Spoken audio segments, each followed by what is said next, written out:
Namanya Mas Tony, dan dia adalah tetanggaku di kampung.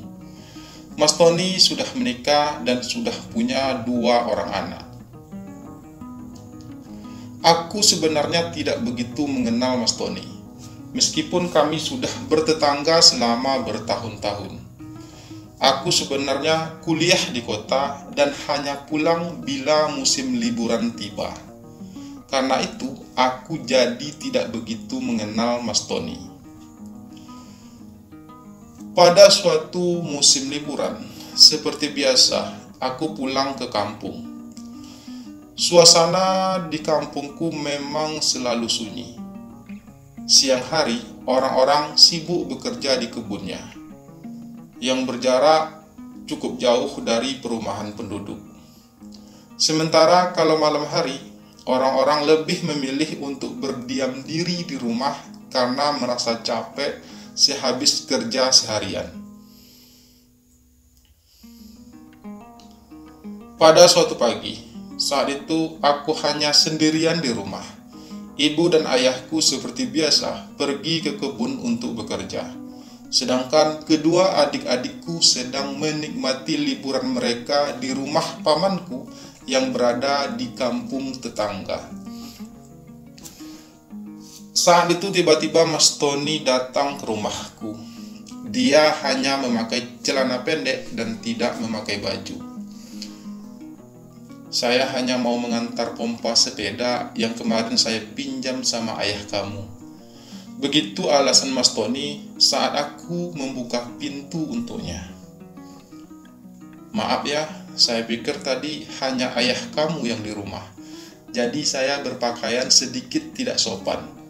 Lanjut Mas Tony melihat aku yang menatapnya. Nggak apa-apa Mas Tony, biasa aja kok.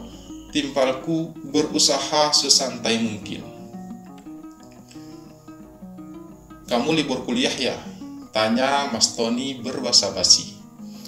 Iya nih Mas, jadi suntuk juga kalau di kampung, sepi, balasku ramah. Emang orang tua kamu kemana? Tanya Mas Tony lagi. Biasalah Mas Tony, rutinitas mereka kan memang ke kebun setiap hari. Sedang adik-adikku sedang di rumah paman kami. Jelasku. Oh, jadi kamu sendirian aja nih di rumah, ucap Mas Tony lagi. Iya nih bang, karena itu aku jadi semakin suntuk, balasku ringan. Mas Tony sendiri nggak ke kebun? Tanyaku melanjutkan. Saya lagi kurang enak badan, jadi istri saya aja yang ke kebun, sementara anak-anak sedang di rumah bibinya. Jadi saya juga sendirian di rumah, jawab Mas Tony menjelaskan. Selanjutnya Mas Tony juga bercerita beberapa hal padaku, terutama tentang kejadian-kejadian yang terjadi di kampung kami. Awalnya kami hanya ngobrol di teras rumahku, namun karena merasa tidak enak hati dilihat orang yang lewat, aku kemudian mengajak Mas Tony ngobrol di ruang tamu kecil rumah kami. Karena merasa suntuk, ngobrol dengan Mas Tony jadi cukup membuatku sedikit terhibur. Saat berada di ruang tamu, Mas Tony duduk di hadapanku. Aku dapat melihat dengan jelas dada bidang Mas Tony. Mas Tony memang berkulit sedikit gelap, namun tubuhnya sangat kekar. Wajah Mas Tony juga lumayan tampan, meski sudah kelihatan sedikit tua. Mas Tony mungkin sudah berusia kurang lebih 35 tahun.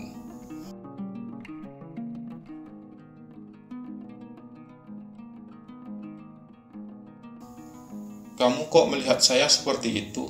Tanya Mas Tony saat akhirnya dia menyadari kalau aku memperhatikannya diam-diam. Mas Tony terlihat gagah, ucapku jujur dan terdengar polos. Mas Tony terlihat tersenyum aneh. Aku tidak mengerti arti dari senyumannya. Mungkin dia merasa bangga mendengar pujianku barusan. Sejenak kemudian, tiba-tiba Mas Tony berpindah duduk di sampingku. "Kamu suka nggak?" tanyanya dengan suara menggoda. "Suka apa?" tanyaku balik, mulai merasa salah tingkah. Katanya saya terlihat gagah. "Suka nggak sama saya?" Mas Tony mengulangi pertanyaannya. "Kalau suka beneran jelas enggak lah mas. Mas Tony kan udah punya istri dan anak. Tapi kalau hanya buat senang-senang aja, ayo, aku mau," jawabku jujur. Mas Tony pun tersenyum kembali mendengar ucapanku. Sesaat kemudian, aku pun mengajak Mas Tony untuk masuk ke kamarku. Suasana pagi itu memang cukup dingin dan sepi. Hal itu justru membuatku jadi mudah terbawa suasana. Apalagi Mas Tony memang cukup menarik secara fisik. Pagi itu, aku dan Mas Tony pun melakukan sebuah pendakian. Sebuah pendakian yang indah. Tak kusangka, ternyata Mas Tony juga menyukai sesama jenis. Dan aku dengan begitu mudah mendapatkannya. Terlebih dari itu, Mas Tony juga sangat berpengalaman dalam hal tersebut. Dan aku menyukainya. Segala rasa sepi dan rasa suntukku pagi itu akhirnya terlepas dengan kehadiran Mas Tony.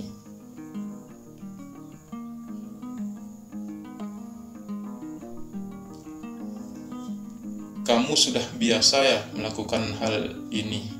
tanya Mas Tony setelah kami selesai melaksanakan ronde pertama pagi itu. "Biasa sih enggak, tapi pernah sih beberapa kali dulu dengan pacarku. Setelah putus dengan pacarku, aku juga sering melakukannya dengan laki-laki yang aku suka. Tapi aku tidak ingin terikat dengan siapapun. Aku melakukannya hanya atas dasar suka sama suka," jelasku jujur. Jadi kita tadi melakukannya atas dasar suka sama suka kan? Dan tidak ada ikatan apapun di antara kita? Tanya Mas Tony lagi. "Iya mas." Mas Tony tenang aja. "Aku cukup tahu diri kok. Mas Tony kan udah punya istri dan anak. Jadi kita melakukannya hanya untuk bersenang-senang saja," jawabku yakin. "Jadi kapan-kapan bisa lagi dong?" Mas Tony bertanya lagi. "Sekarang juga bisa lagi kok mas, kan masih pagi, masih panjang waktu kita," jawabku manja. "Kamu maniak juga ya," balas Mas Tony. Kalau orangnya segagah Mas Tony, ya aku bisa jadi maniak mas, ucapku dengan nada menggoda. Aku memang masih menginginkan hal tersebut dari Mas Tony. Selain karena Mas Tony memang gagah, Mas Tony juga sangat berpengalaman dan begitu lihai. Jarang-jarang aku bertemu laki-laki yang komplit seperti Mas Tony. Gagah, lumayan tampan, dan berpengalaman. Karena itu aku mulai memancing Mas Tony kembali. Dan Mas Tony juga tidak menolaknya. Kami pun memulai pendakian kembali pagi itu untuk yang kedua kalinya.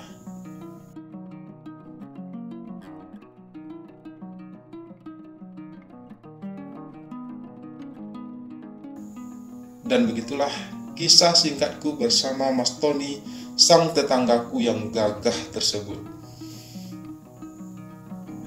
Hal itu masih sering kami lakukan, terutama saat aku pulang ke kampung. Mas Tony mampu membuatku merasa ketagihan. Dia berbeda dari kebanyakan laki-laki yang aku temui di kota.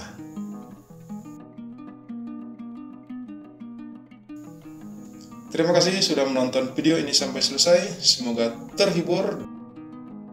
Semoga silaturahmi di antara kita tetap terjalin dengan baik. Dan sekali lagi, salam sayang untuk kalian semua.